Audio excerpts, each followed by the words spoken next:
안녕하십니까.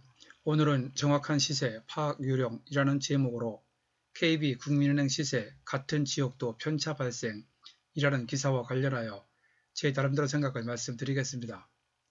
본 내용을 말씀드리기 전에 잠시 공지사항을 말씀드리겠습니다. 본 방송은 제가 20년 넘게 부동산, 경매, 법률 분야에서 현장 실무를 통하여 경험한 바를 바탕으로 법원 실전 경매를 우리들 스스로 혼자서 하실 수 있도록 그 길잡이 역할을 하고 그간의 경험을 정리도 할 겸 그와 관련된 정보를 제공할 목적으로 제작하는 것입니다.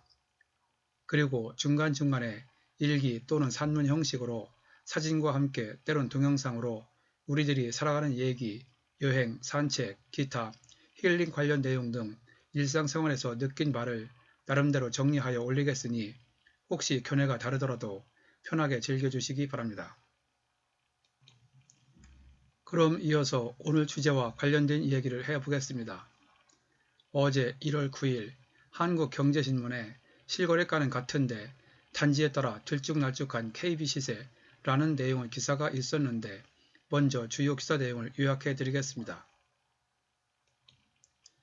시세 9억원 이상 고가 아파트와 15억원 이상 초고가 아파트의 대출 기준이 되는 KB국민은행 시세가 한 동네에서도 단지에 따라 들쭉날쭉해 형평성 논란이 일고 있다고 합니다.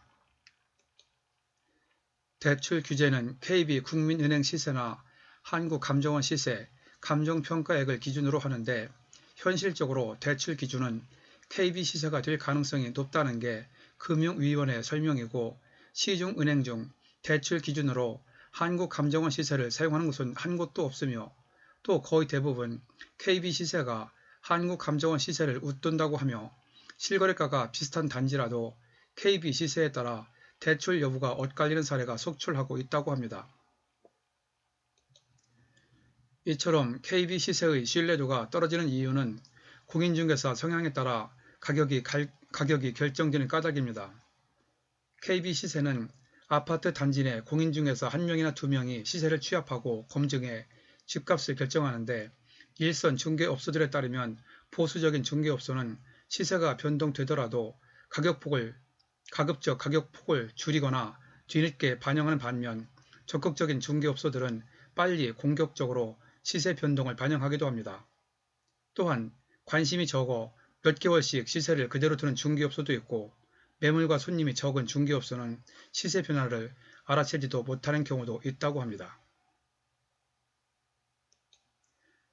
그리고 주민들이 고객이다 보니 입주민 인터넷 카페 등 주민들의 압력에 못 이겨 주민들 눈치를 보면서 시세를 입력하는 중개업소도 있어 시세가 들쭉날쭉하다고 하며 실제로 국민은행 관계자에게 대출 규제 이후에는 아파트 시세를 낮춰달라는 요구가 빗발치고 있다고 합니다.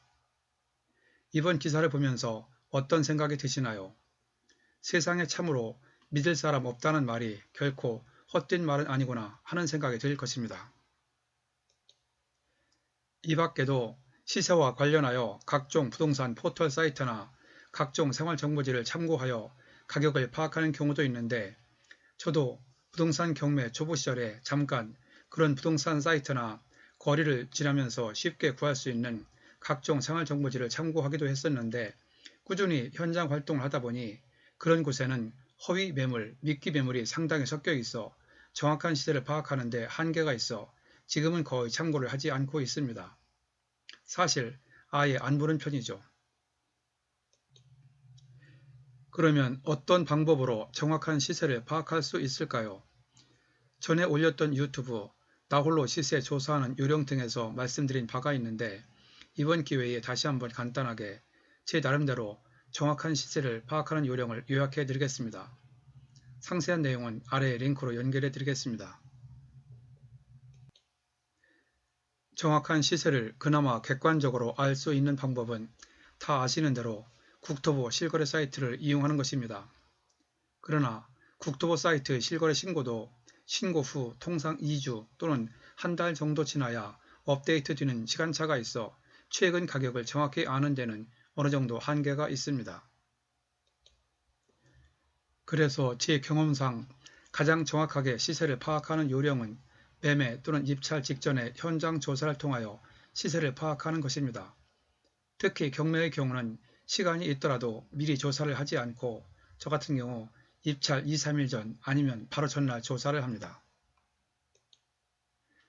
그리고 현장 조사를 할 때도 아무런 준비 없이 먼저 현지에 가서 가격을 물어보는 것이 아니라 미리 국토부 실거래조회, 과거 인근 동종 유사물건 낙찰 사례 등을 통하여 어느 정도 객관적인 시세를 조사한 후 현지에 가서 미리 파악한 시세가 맞는지 확인합니다. 이때 중요한 포인트는 사는 금액을 물어보는 것이 아니라 파는 금액을 물어보고 미리 조사한 가격과 차이가 있는 경우 다른 부동산에 가서 재차 확인하는 과정을 거치면 최대한 정확한 시세를 파악할 수 있습니다. 부동산에 가서 정확한 시세 파악을 위해 사는 금액이 아니라 파는 금액을 물어보는 이유는 투자를 하려고 한다면서 물건을 살 것처럼 사는 금액을 물어보면 통상 부동산에서 일단 가격을 높게 부르는 경향이 있고 판다고 하면 일단 가격을 낮게 부르는 경향이 있기 때문에 정확한 시세 파악을 위해서는 사는 금액이 아니라 파는 금액을 물어보는 것이 매우 중요합니다. 물론 정확한 시세는 그 물건이 팔려봐야 알 수 있습니다. 하지만 좀 전에 말씀드린 방법으로 시세를 파악하면 제 경험상 나름대로 최대한 객관적인 시세를 파악하는 요령이라고 생각하여 말씀드리는 것이니 현장 활동을 하는 데 있어서 참고가 되길 바랍니다. 오늘은 정확한 시세를 파악하는 요령이라는 제목으로 어제 보도된 KB국민은행 시세 같은 지역도 편차 발생이라는 기사와 관련하여 제 나름대로 생각을 말씀드렸습니다. 참고로 이번 회차 관련 유튜브를 안내해드리니 시간날 때 들어보시기 바랍니다. 제가 올렸던 17회차 유튜브 나홀로 시세 조사하는 요령 2 누구나 쉽게 3회 총정리 시리즈 54회 현장답사 임장활동 1 언제 가나 몇 번 가나 효율적인 현장 조사 요령 55회 현장답사 임장활동 2 예상 입찰자 수 파악하는 요령 56회 현장답사 임장활동 3 현지 부동산 몇 군데 가야 하나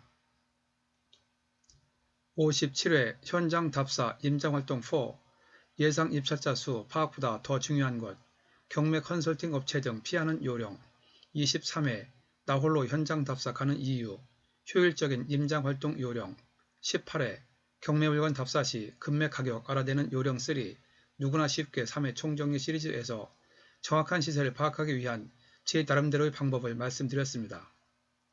그리고 제가 만든 유튜브는 1회부터 40회차까지만 듣고도 혼자서 웬만한 경매는 실전으로 지금 즉시 하실 수 있도록 핵심 요령 위주로 설명되어 있으니 참고하시기 바랍니다. 상세한 내용은 이번 유튜브 아래에 링크로 연결해 두었으니 클릭하시면 바로 보실 수 있습니다. 본 내용이 여러분에게 도움되었다고 생각되시면 아래에 있는 좋아요와 구독 버튼을 눌러주세요. 좀 더 알찬 내용을 만드는 데 큰 힘이 됩니다. 참고로 구독은 무료입니다. 감사합니다. 그럼 다음에 또 뵙죠.